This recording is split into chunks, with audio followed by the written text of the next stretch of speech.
अस्सलाम वालेकुम viewers, I am Hina Mahjabeen. I hope you all will be fine.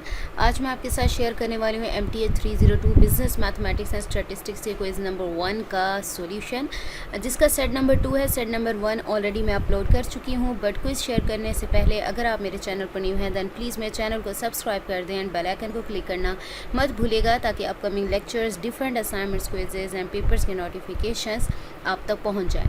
Like भी कीजिएगा, शेयर भी कीजिएगा। Okay ji, let's start from today's quiz. Question number 1 is which function is used to add numbers based on multiple conditions in MS Excel? अच्छा, आप multiple conditions को ही search करोगे अपने handouts पर, आपके पास निकल आएगा जो कि आंसर है इफ़ एंड सम फंक्शंस। यानी if and sum functions use होते हैं मल्टीपल कंडीशंस के लिए। Question number 2 is if you buy 100 shares of at 1 rupee per share with a commission of 1%, then the total cost you have to pay will be. अच्छा, इसका formula क्या होगा? आपने 100 shares को जो उसकी प्राइस गिवन है उससे मल्टीप्लाई करना है, यानी 100 मल्टीप्लाई 1। क्या आंसर आया? ये 100 रख दो साइड पर। नेक्स्ट हमारे पास है 1% उसका कमीशन है, यानी 100 शेयर्स हैं, उसका 1% क्या बनेगा आपके पास? तो आप 100 को 1% है तो 1 परसेंटेज का साइन ख़त्म करोगे, नीचे क्या आएगा? 100, यानी 100 1s are 100, 100 डिवाइडेड बाय 100 क्या हो जाएगा? 1 आंसर आएगा। यानी 100 मल्टीप्लाई 1% करोगे तो आपके पास आंसर 100 आएगा। और यहाँ पर भी आपके पास यहाँ 1 आएगा और यहाँ 100 आप प्लस कर दोगे आप 1 को तो आंसर आएगा 101। यानी आपने 100 मल्टीप्लाई 1 किया, 100 1s are 100 हो गया। इसी 100 को आपने 1% से मल्टीप्लाई किया, आपके पास क्या आंसर आया? 1 आया। 100 प्लस 1 क्या हो जाएगा? 101 आंसर। आप इसको ना बाय शेयर्स, जब शेयर सर्च करोगे तो आपके पास आंसर आ जाएगा। Next question number 3, it is asked to find a number whose 10% is 36, which of the following is correct list of given ratio. अगर परसेंटेज की बात कर रहा होता तब हम कोई और लिस्ट लेते हैं, यहाँ पर नंबर की बात कर रहा है। नंबर जो फाइंड करना होता है उसे हम बेस कहते हैं, तो बेस हमने फाइंड करनी है। बाकी क्या बचा? Percentage and rate.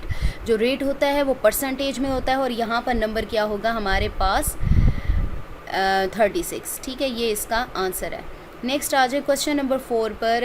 In Excel worksheet which of the following is correct reference to a cell in row 5 and column D. उसको राइट करने का क्या तरीका है? पहले लेटर राइट करते हैं जो कि कॉलम को रिप्रेजेंट करता है, और बाद में आप without any sign, colon, comma, full stop कुछ भी नहीं डालते, विदाउट स्पेस आप रो का जो नंबर है वो राइट करते हो। यहाँ पर आएगा D5, यानी कॉलम D है और 5 क्या है हमारे पास? रो है। क्वेश्चन नंबर 5 पर आ जाएं। Question number 5, which does Excel formula is equal to 2 raise to power 4 evaluates. 2 raise to power, ये जो साइन है ना हैट वाला, ये रेज टू पावर के लिए है। 2 रेज टू पावर 4 क्या होगा? यानी 2 को 4 टाइम्स मल्टीप्लाई करना। तो 2 को 4 टाइम्स मल्टीप्लाई करो तो आपके पास 16 आता है। तो इसका आंसर क्या हो गया? 16। भाई एक्सेल भी यही काम करता है। क्वेश्चन नंबर 6 पर आ जाए। Gross salary of an employee is $12,000 per year. If normal working days per month are 26, what is the cost of 12 casual leaves allowed per year by the company? Handouts में भी आप इसको देख सकते हो। वैसे मैं इसको सर्च कर रही थी। अगर आप कैजुअल लीव्स को कैजुअल लीव इसको सर्च करते हो ना हैंडआउट्स पर, यहाँ पर वर्क देखो, यहाँ पर एग्जाम्पल जो दी हुई है इससे मिलता जुलता ही है सारा ये वाला। यानी यहाँ पर 18 कैजुअल लीव्स हैं, हमारे पास 12 कैजुअल लीव्स थी, और यहाँ पर वर्किंग डेज हमारे पास 22 हैं। आपने क्या लिखना है? 26 राइट करना है। और वहाँ पर हमारी सैलरी 12,000 है और यहाँ 15,000 है। ये 12 इस 12 से कैंसिल हो जाएगा। तो जब कैंसिल वगैरह करेंगे तो उसके बाद हमारे पास जो बचेगा वो 12 मल्टीप्लाई 12,000 डिवाइडेड बाई 26, यानी जो उसका जो मैंने आपको दिखाया उसके अकॉर्डिंग इसका फॉर्मूला बनेगा 12 डिवाइडेड बाय 26 मल्टीप्लाई 12। देन आपने ऊपर राइट करना है मल्टीप्लाई 12,000 मल्टीप्लाई 12 से कैंसिल हो जाएगा। बाकी जो बचेगा वो आपके पास ये आ जाएगा। आपको अगर समझ ना आए तो मैंने आपको एग्जांपल दिखा दी, आप वहाँ से क्लियर कर लीजिएगा। नेक्स्ट आ जाए हमारे पास क्वेश्चन नंबर 7 पर। The price earning ratio for earning per share EPS is equal to 20 and market value of share is equal to 10 rupee will be. आपने प्राइस अर्निंग रेशियो का जो फार्मूला है वो है market value of share divided by earning per share होता है। तो market value यहाँ पर 10 है, डिवाइडेड बाई 20 करोगे 1/2 आता है। जब 1 को 2 पे डिवाइड करते हैं तो 0.5 आता है आपके पास, ठीक है।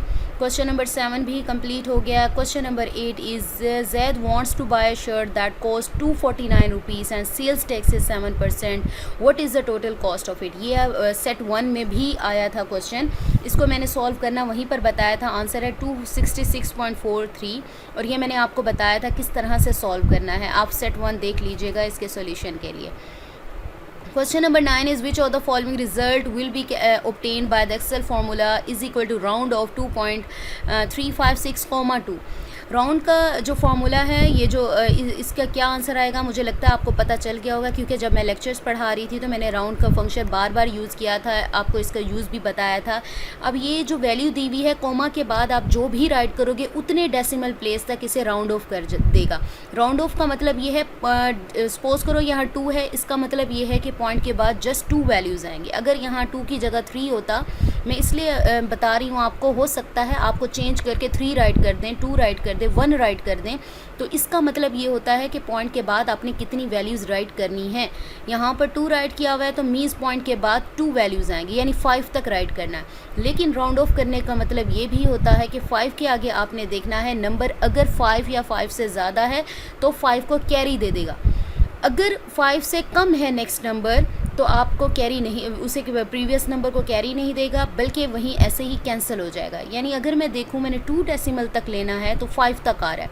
अब 5 से नेक्स्ट नंबर देखो क्या है, 6 है, 5 से ज़्यादा है ना, 5 या 5 से ज़्यादा है, तो मैं क्या करूँगी, इस 5 को 6 बना दूँगी, यानी आंसर आ जाएगा 2.36। ये हमारे पास आंसर आ जाएगा राउंड फंक्शन का। Last one question is question number 10। Mister John invested 15,000 at the rate of 12% per annum compounding annually for 5 years, what will be the compound interest after 5 years. अच्छा जी, compound interest का formula आपके hand outs में given है। उसका formula होता है, principal amount होती है मल्टीप्लाई 1 + R होता है।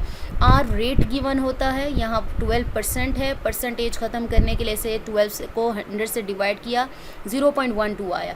रेज टू पार ये होता है जितनी बार वो कंपाउंड करेगा, और यहाँ पर कितने ईयर्स के लिए कंपाउंड कर रहा है, n यहाँ पर आ जाएगा 5, रेज टू पावर 5, ये इसका आंसर है। So we have completed our today's quiz that was of MTH 302 quiz number 1 set 2। I hope ये क्विज़ आप लोगों के लिए हेल्पफुल होगा। मैंने प्रीवियस क्विज़ में भी आपको बताया कि देखो 2-3 क्वेश्चंस प्रीवियस जो सेट था उसके सेम हो गए। इसी तरह से और भी क्विज़ेज़ अगर आपके पास होते हैं तो आप इजीली अपना क्विज़ सॉल्व कर सकते हो। एटलीस्ट आप 4 to 5 क्विज़ेज़ तो देख लो, आधे से ज़्यादा आपका भी सेम आ जाएगा।